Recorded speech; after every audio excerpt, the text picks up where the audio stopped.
Zeus, o imperador do Olimpo. Mas e se a maior parte do que se conta sobre ele, os raios, os tronos, a voz que comanda tempestades, for só a superfície?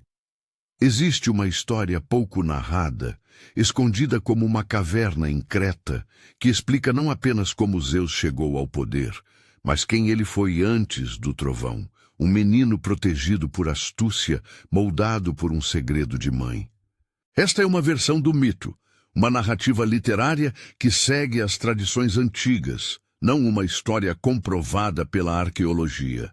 Ainda assim, é nela que se encontra o fio que liga Urano, Cronos, Reia e o nascimento do futuro rei dos deuses. No princípio, Urano reinou como céu primevo, e dele nasceram os titãs. Cronos, seu filho, arrancou-lhe o poder e ergueu-se como senhor. Sob o seu jugo, os homens viveram a chamada Era de Ouro. Fartura, sossego, uma calma quase sagrada que cobria a terra. Mas entre os deuses, a paz não era inteira. Havia uma profecia que corria como um vento frio pelo Olimpo. Cronos seria derrubado por um filho seu. Essa promessa plantou em seu peito uma semente de medo que germinou em medidas drásticas. A paranoia de Cronos transformou o que era soberania em desespero. Para impedir o destino, ele tomava para si cada recém-nascido e o engolia, na tentativa de arrancar do futuro a própria ameaça. A cena é trágica, e o mito trata desse horror com sobriedade. Cronos consumia seus filhos, e o Olimpo silenciava em volta desse horror sem palavras. Reia, sua esposa, contemplava essa perda com um nó na garganta, e a decisão que lhe faltava ganhou forma num plano desesperado. Reia sabia que entregar mais uma criança seria condená-la. Então, quando veio o momento de dar à luz ao 8º filho, ela forjou um engano. Em vez do bebê, enrolou uma pedra em panos e a ofereceu a Cronos. Ele, acostumado ao gesto, tomou a carga e a engoliu sem desconfiar. A pedra tornou-se símbolo, o que mais tarde se chamaria Ómphalos, o umbigo do mundo. Mas, naquele instante, era a esperança escondida entre pano e pedra. Enquanto isso, o verdadeiro filho foi levado para Creta. Numa caverna protegida por ninfas, entre rochas e folhas, a criança cresceu sob outros cuidados, alimentada pela cabra Amalteia, aconchegada ao som de risos e cantos que não conheciam as leis cruéis do pai.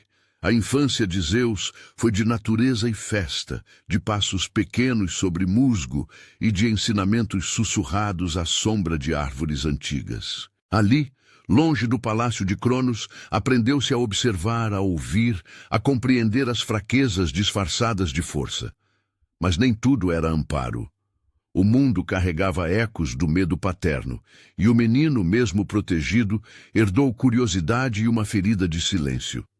O que o diferenciou não foi só a força que brotaria mais tarde, mas uma astúcia moldada por noites de segredo e por histórias ditas ao pé da caverna. Rostos que sumiam, irmãos que se perdiam, um trono guardado com dentes. Aos poucos, Zeus compreendeu a verdade sobre sua origem. Saber que havia irmãos engolidos não o transformou imediatamente em guerreiro. Tornou-se nele a convicção de que o destino poderia ser desfeito por inteligência, não apenas por força. Quando atingiu a maturidade, não apenas em tamanho, mas em sagacidade, Zeus tramou uma saída. Não se tratava de um confronto direto e impulsivo. A estratégia foi a continuação da astúcia materna, engano contra engano.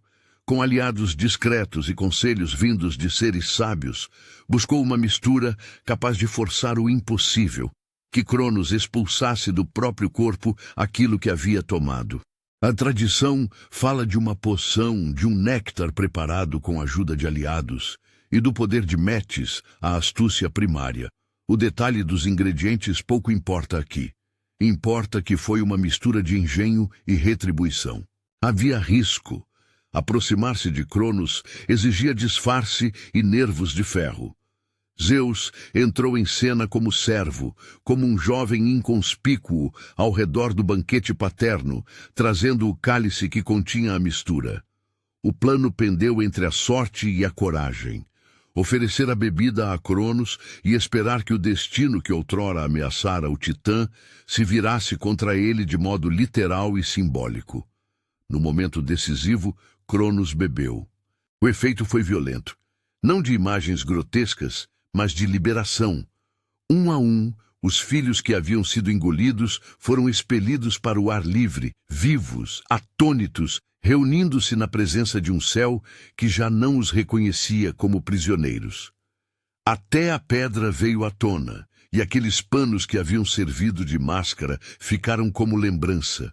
O Ómfalos, marcando aquele ponto de ruptura entre eras. Agora, reunidos, irmãos e irmã, erguiam-se para enfrentar não apenas Cronos, mas toda a geração que representava o antigo modo de governar.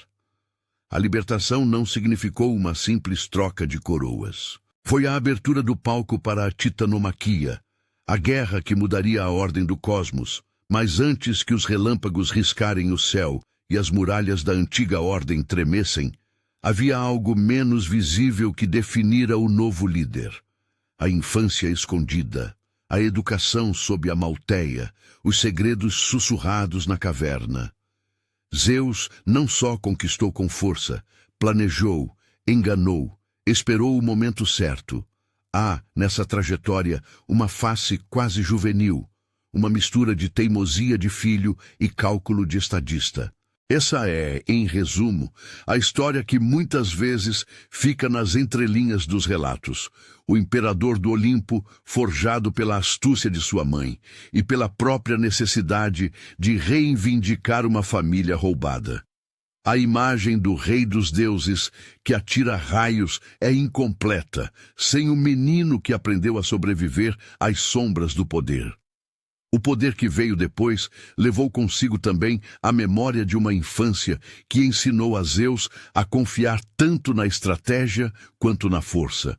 Se essa versão te surpreende, deixe nos comentários. Você já conhecia esse lado oculto do mito de Zeus? Há variações, como em toda a tradição oral, mas este fio conecta as peças essenciais. Urano, Cronos, Reia, a pedra e o menino que cresceu à sombra de uma cabra. No fundo, a narrativa lembra que as grandes mudanças nem sempre começam com guerra.